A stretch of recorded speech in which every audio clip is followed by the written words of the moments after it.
বাংলার অন্যতম সিট হচ্ছে তমলুক লোকসভা কেন্দ্রের মধ্যে হলদিয়া শিল্পাঞ্চল পড়ে। আর এই হলদিয়া শিল্পাঞ্চলের মন পেতে কিন্তু শাসক দল তৃণমূল কংগ্রেস, সিপিআইএম প্রত্যেকেই কিন্তু মাঠে রয়েছেন।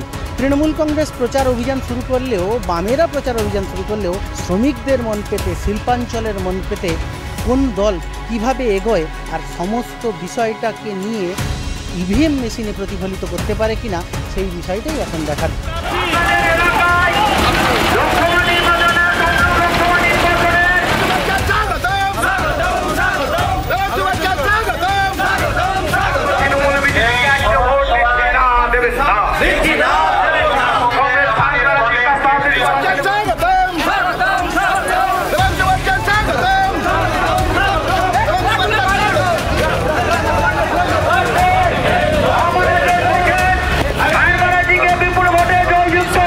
স্বতঃস্ফূর্তভাবে সাধারণ মানুষ এগিয়ে আসছেন, তার কারণ মানুষ বিকল্প রাজনীতির চাহিদা মানুষের মধ্যে রয়েছে।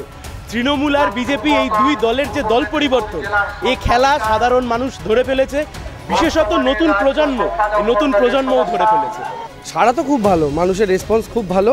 মমতা বন্দ্যোপাধ্যায়ের উন্নয়নের নিরিখে মানুষ ভোট দেবেন, সেটাই আমরা বিশ্বাস করছি, এবং কেন্দ্রীয় সরকার পরিবর্তনের জন্য মানুষ ভোট দেবেন সেই সেন্সটা কিন্তু স্পষ্টভাবে পাওয়া যাচ্ছে। কারণ প্রাকৃতিক দুর্যোগ উপেক্ষা করে যেভাবে মানুষের সাড়া দেখেছি, আপনারাও সাথে ছিলেন, সেটা সত্যি ভীষণ ভালো। আমরা একটাই কথা বলছি, ইলেকটোরাল বন্ডেও আমরা শূন্য, জেলে যাওয়াতেও আমরা শূন্য, সিবিআইতেও আমরা শূন্য। আমরা আশাবাদী এবারের লোকসভায় গোটা বাংলার যে রাজনীতির চিত্র, এতে বামেদের উত্থান, তাতে পঞ্চায়েত ভোটে আমরা লক্ষ্য করেছিলাম, এবারে তা আবার স্পষ্ট হয়ে যাবে। আমাদের উত্থান, গোটা বাংলার মানুষ আশীর্বাদ দিচ্ছে, গোটা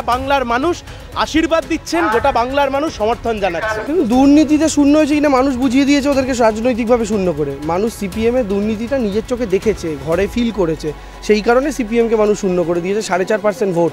একটা রাজনৈতিক দল 2011-তে ক্ষমতা থেকে চলে যাওয়ার সময় 60টা অ্যাসেম্বলি জিতেছিল, তারা এই মুহূর্তে শূন্য। এটা মানুষের অভিজ্ঞতা না হলে এই জিনিস হয় না। ফলে সিপিএম যত যাই কথা বলুক, তাদের এই যে সৎ সাজা শুধুমাত্র নরেন্দ্র মোদীর সাথে সেটিংটা করে নিয়েছেন বলে, যে আমরা তোমাকে ভোট দিয়ে দেবো, তোমরা আমায় তার বদলে আমার নেতাদেরকে সিবিআইডি দিয়ে অ্যারেস্ট করিও না, এই সেটিংটার জন্য শুধুমাত্র তারা বেঁচে গেছেন। না, একদমই নয়। দেশের প্রধানমন্ত্রীর বয়স তো 73 বছর, রাজ্যের মুখ্যমন্ত্রীর বয়স তো 66 বছর। ফলত বয়সটা তাদের জন্য ফ্যাক্টর নয়, কেবলমাত্র আমাদের জন্যই ফ্যাক্টর, এমনটা হতে পারে না। আরে মমতা বন্দ্যোপাধ্যায় সাধারণ মানুষকে ফ্রিতে রেশন দিচ্ছেন, লক্ষ্মীর ভাণ্ডার, স্বাস্থ্যসাথী, খাদ্যসাথী, কন্যাশ্রী, সিপিএমের সময়গুলো দেননি কেন? তারা মানুষের পাশে দাঁড়াননি কেন? সরকারি হাসপাতালগুলো নরকের অবস্থা করে রেখেছিলেন কেন বিনামূল্যে বেড দিতে পারেননি? কেন আপনাদের মনে হয়নি যে এই আমলাশোলের মতো জায়গাতে কেন মানুষকে না খেয়ে মরতে হয়েছিল? সবই তো সিপিএমের জমানায় হয়েছিল।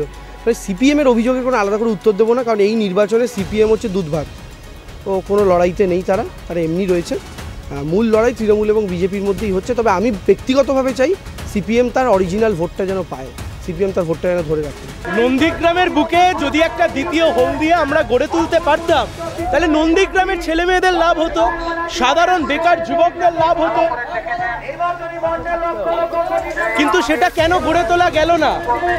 তাতে শিশির বাবুর ছেলের লাভ হতে পারে, তাতে মমতা ব্যানার্জির ভাইপোর লাভ হতে পারে, তাতে নন্দীগ্রাম তমলুক লোকসভা কেন্দ্রের কোনো শিক্ষিত বেকার যুবক যুবতীর লাভ হয়নি। সিপিএম হাঁটুক, স্লোগান দেওয়ার জন্য তো খুব ভালো, কিন্তু এই শিল্প আমাদের ভবিষ্যৎ বলে শিল্পর গলা টিপে নষ্ট করা, বন্ধ হরতাল, চাক্কা জ্যাম করে এই সমস্ত কারখানাগুলোতে তালা লাগিয়ে দেওয়া, এইগুলোও তো বামেদের দান ভারতবর্ষের মাটিতে। কম্পিউটার ঢুকতে দেবো না, ইংরেজি তুলে দেবো, এই করে বাংলাটাকে ক্রমাগত পিছিয়ে নিয়ে গেছেন তারা। আর কৃষির কথা নাই বা বললেন, সিঙ্গুরে তো আমরা দেখেছি কৃষকদের জমি কীভাবে লুট করা হয়েছে। ফলে কৃষি তাদের ভিত্তি, শিল্প তাদের ভবিষ্যৎ, যতই হোক না কেন তারা সেই ভবিষ্যৎ আর ভিত্তি দুটোকে গলা টিপে খুন করেছেন।